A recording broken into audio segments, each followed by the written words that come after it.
Hello, my name is Lilah Anderson. I'm the Curator of Education for University Museums here in the Anderson Sculpture Garden with...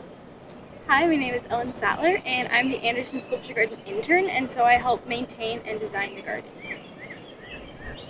So today we are going to walk you around, show you a few highlights, but we really do encourage you to come and see the garden because it's most beautiful in real life. There's also some great sculptures here by Charles Genevieve that are featured in the garden this year.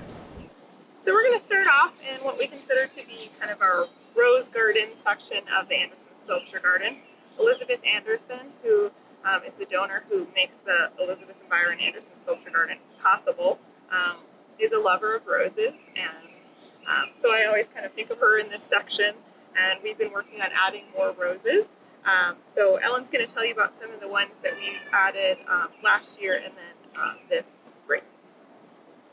Okay, so a few of the roses we added are buck roses, and so Griffith Buck was a horticulture professor for many years at Iowa State, and he created many different cultivars of roses, and so we have chosen a couple that we planted last year, like Golden Unicorn and April Moon, which are in front here, and so we just kind of wanted to commemorate that as a kind of a tribute, and then also relate it to Elizabeth's love of roses. And then we've added a few more.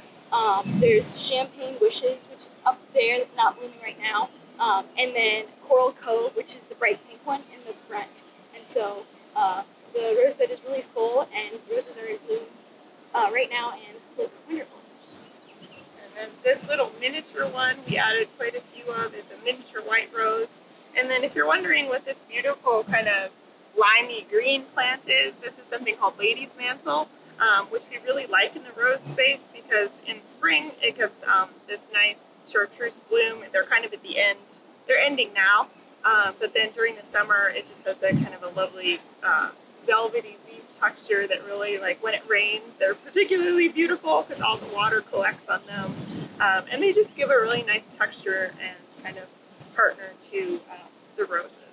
And in a minute here we'll show you a geranium we added in here that I think is also a nice friend of the rose garden. So just below me here is a perennial geranium. The variety is called Roseanne. It's one that I really love. It really holds up throughout the summer. Like it just kind of keeps blooming and blooming and has these very delicate purple flowers. We started these last year. They had a little bit of trouble kind of getting them established, but this year, as always with kind of second year perennials, they start to really take off, so I'm anticipating in their third year they'll really look good. But yeah, now that they're kind of getting more established, they've got a nice cover of blooms, and so we're excited to have this. And again, kind of think of it as a nice complement to the roses in this area. So I'm over by the Anderson Sculpture Garden sign, and so this is kind of, if you enter from the east side, the first point that you see, and so we wanted to make this really welcoming and have a lot of colorful and fun plants. And so the Baptisia over here, the kind of shrubby-like perennial, is one of the only plants we had from last year. Otherwise, this was mostly a bare space that had just kind of an evergreen shrub over here, like a ground cover shrub. And so we wanted to really kind of like plant a lot of more fun textured and fun colored perennials. And so we have a lot of sedum here in the front. That's like the purple stuff. And that has really good color throughout the year, which is nice when other things are not blooming. And then as well as the Scabiosa, which is the lavender purple right here. And that'll kind of send up, like you can see, kind of a shoot that goes all the way up. And so the foliage is near the ground, which is very unique and interesting. And then we have lamb's ear as well, which provides another kind of color for leaves. And then back here is called Strawberry Seduction Yarrow. And that's kind of a cool, deeper red cultivar, which is also a unique one. And we try to include a lot of plants that are not as common, so you kind of get an idea of what some other types of plants look like. I'm here a little bit further down in one of our main kind of garden bed areas. We did a new planting this spring We added another perennial geranium. This one's called Dark Rider. We loved the dramatic, very deep foliage that this one has with the bright pop of this violet flower. Behind them, they don't look like much right now, but these are another kind of baptisia that we got that are kind of an unusual color. They're like a bicolor that will be like a violet and yellow in the spring. So that will be nice. It's a type of false indigo, and they should really fill in here. Behind me, which is kind of nice, you can get a beautiful view of Walkabout, which is one of the sculptures by Charles Dennevier that's here in the garden.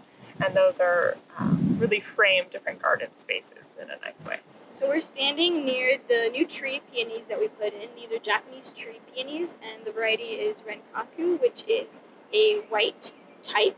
And so they're these guys right here, and they're grafted, so they're kind of an herbaceous, kind of a woody perennial that'll get a little more shrubby and a little larger than your traditional peonies, which are also in this garden. And they're really cool because the seed pods kind of look like that, so they've already finished blooming, but they'll get some really nice large white blooms next spring.